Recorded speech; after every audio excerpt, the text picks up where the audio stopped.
The sport of boxing is not everyone's cup of tea. If it's not yours, stay with us, because this story, The Champ, is not about a sport, it's about a man. Larry Holmes, the heavyweight champion of the world. This Friday, he'll defend his title for the 18th time when he fights Marvis Frazier. But even though Holmes has been champion for longer than anyone since Joe Louis, he's still not taken seriously by the fight crowd. To many, Muhammad Ali is the absentee landlord of champions. Holmes did knock out Ali in 1980, but Ali by then was a broken shadow of himself. The lack of recognition bothers Holmes, but not too much. Each time he fights, he takes something like $2 million home with him. Like most boxers, he was poor and black when he started out. Holmes says with a certain irony that now that he's rich, he's no longer black. Holmes lives where he was born in Easton, Pennsylvania. We spent some time with him earlier this year in Las Vegas as he prepared to defend his title against Tim Witherspoon. There's only one champion, and I paid my dues to become #1, and I sacrificed and I suffered.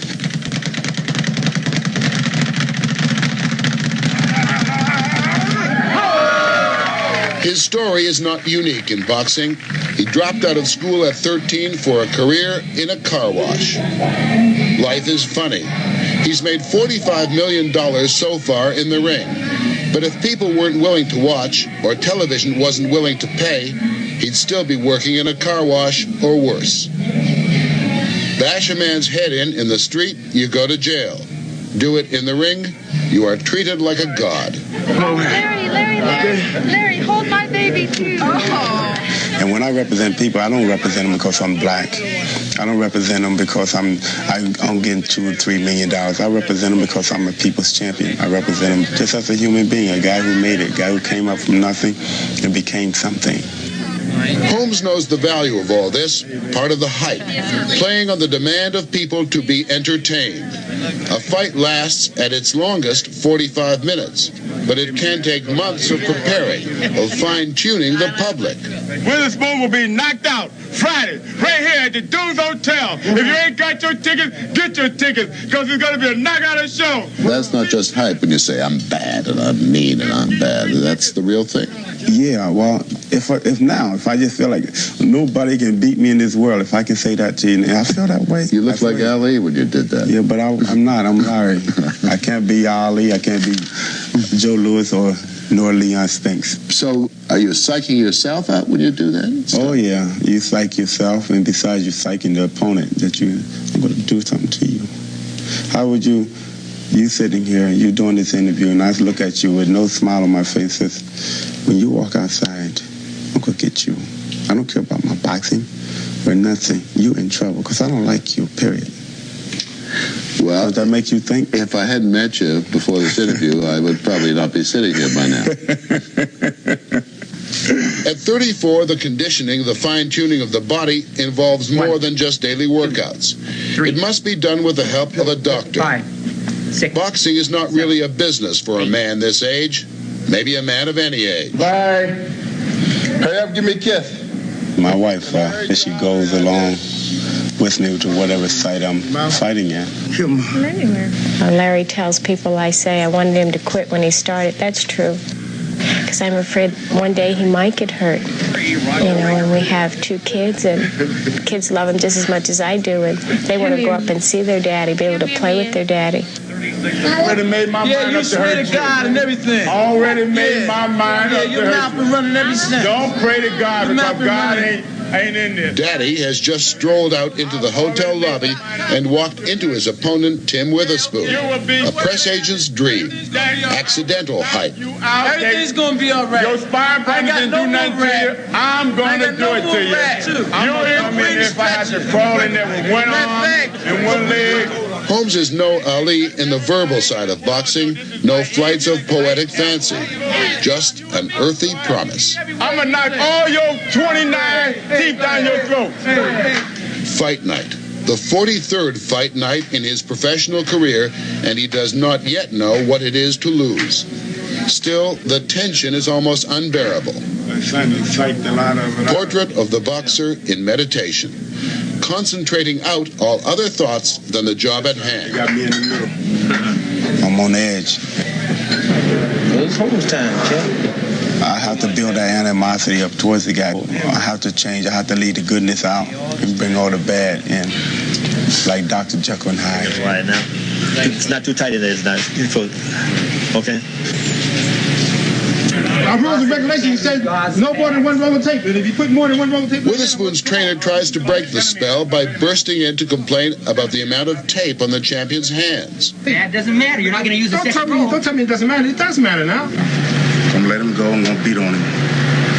I'm not going to knock him out. I'm just going to beat on him. Holmes delivers him a quiet, frightening lecture. Don't ever in your life, as long as you're black, say another word to me. And you're going to be black until you die. Is that a threat? No, that's a promise. Love it or hate it, boxing is sport stripped down to the most basic essentials. One man against another. Caveman instincts presented as high art and entertainment. Number one champion. Nobody mad like you. Number one champion.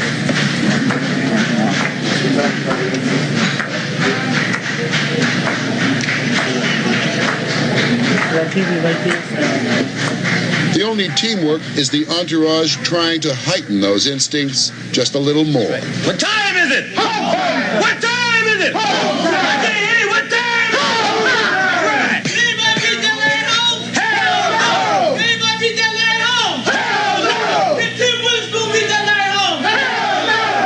Outside, Witherspoon has arrived. He is hopeful. He has nothing to lose except maybe his sight or a few vital brain cells, and possibly he has a championship to gain. And there's the money, too. Don King, who's responsible for this entertainment, has plenty to be gained, millions to be gained. It's been said that boxing promoters are the pimps of sport. If that is so, the boxers are the prostitutes. Hey, we are the products. We are the whores, the prostitutes. We go out there and we prostitute ourselves so the promoters can make some dollars to pay their bills. One hand washes the other. The biggest attraction on cable television is not movies or rock concerts. It is boxing. Nothing like something absolutely unapologetically violent to make us all sit up and take notice. The point is to knock a guy out, to get him out of there as quick as you possibly can without you taking any abuse on your own body. Does it give you pleasure when you hurt a man in the ring? It don't give me pleasure. It might give other fighters pleasure. I'm not a sadist. If I hurt the guy, hey, if I'm doing what I have to do, what I'm supposed to do, what they're paying to see me do, to knock him out. As far as I hit him with a right hand and he goes down and don't wake up again, it's not my problem. I always say a prayer. God, don't let me hurt this guy and please don't let him hurt me. I feel for the guy, you know, that will get hurt or whatever. And I always say I'm glad it was him. Glad it was him? Yeah, I'd rather it be him than me.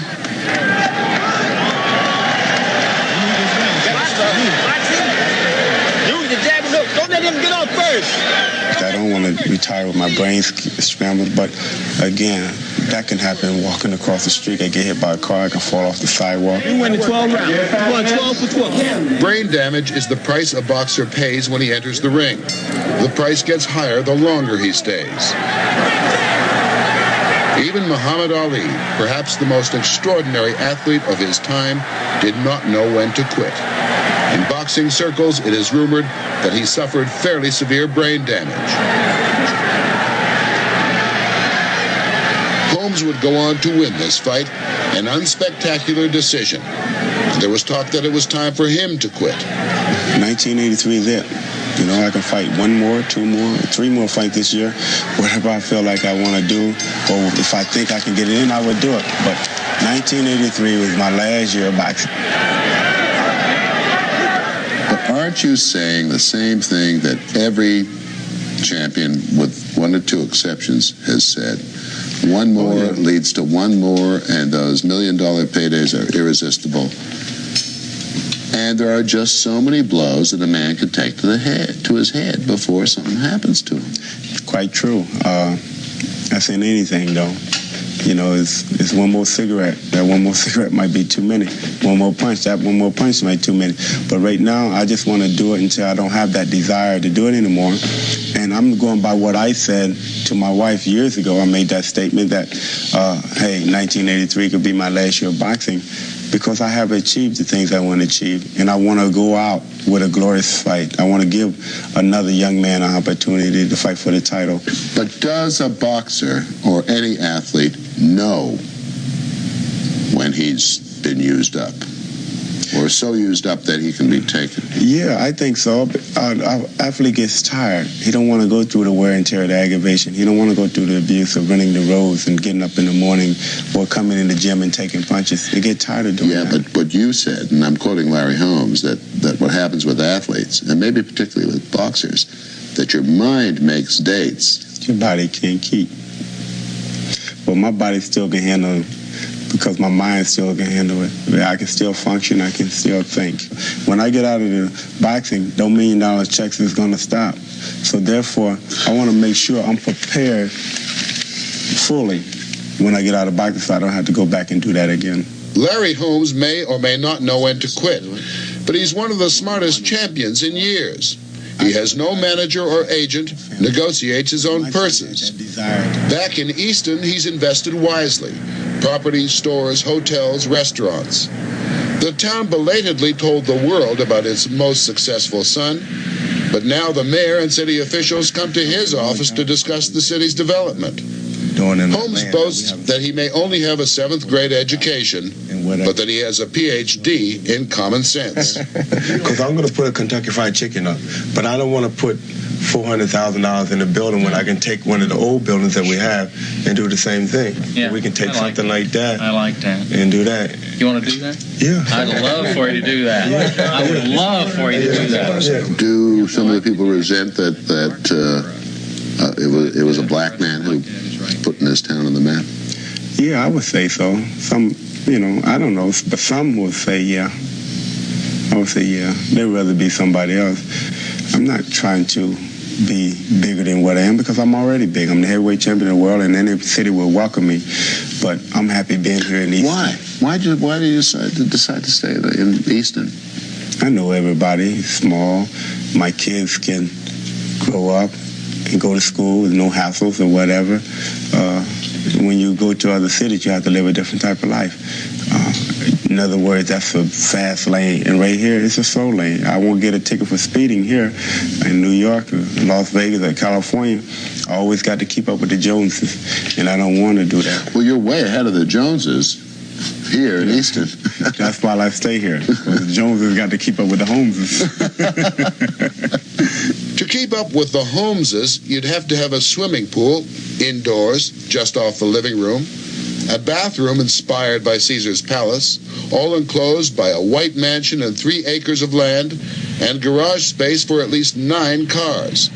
The toys, the Rolls Royces, the Mercedes, and custom-built Zimmers, the proof that a man has made it. How about you? Do you ever feel guilty about buying some of these toys? Oh, no, because I earn it. I take the shots. I sacrifice. I run the roads. And Larry Holmes, as careful a money manager as he is, still likes to flaunt his wealth a little bit. To Diane Holmes, a frugal and conservative woman, all this ostentation is just a waste of good money. I can say I'm tight. I don't buy things that are unnecessary. If we need it, then I buy it. Okay. With all the fancy jewels and furs and everything else? Never turned me on. Larry buys them because he feels that he never had it. Okay, Larry buys the jewelry and the furs that we have. Okay, every now and then I'll buy something, but only because I feel I need it. And I want to congratulate all the parents and all the teachers. And I want to congratulate all the kids. Life in the slow lane has recognized Larry Holmes as a hero out of the ring.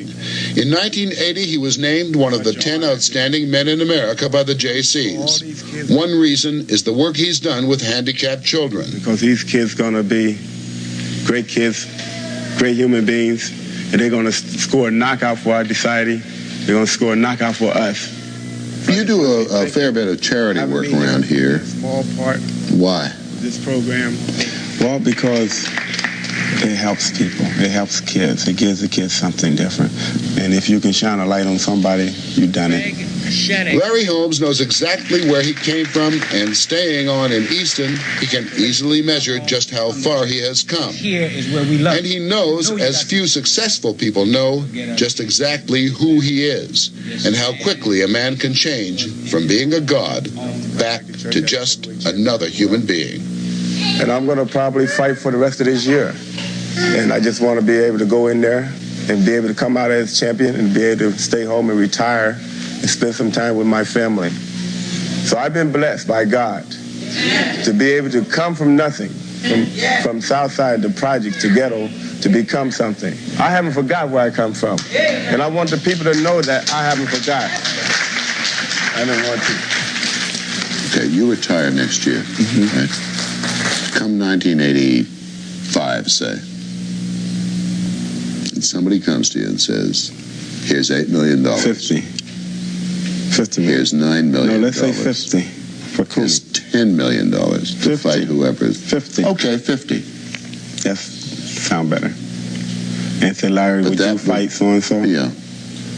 I would say, what am I going to do with $50 million? I'm going to be happy just being in Easton. What am I going to do with $50 million? You'll think of something. Right now, I'm glad I won't be able to think of anything, so I will turn it down.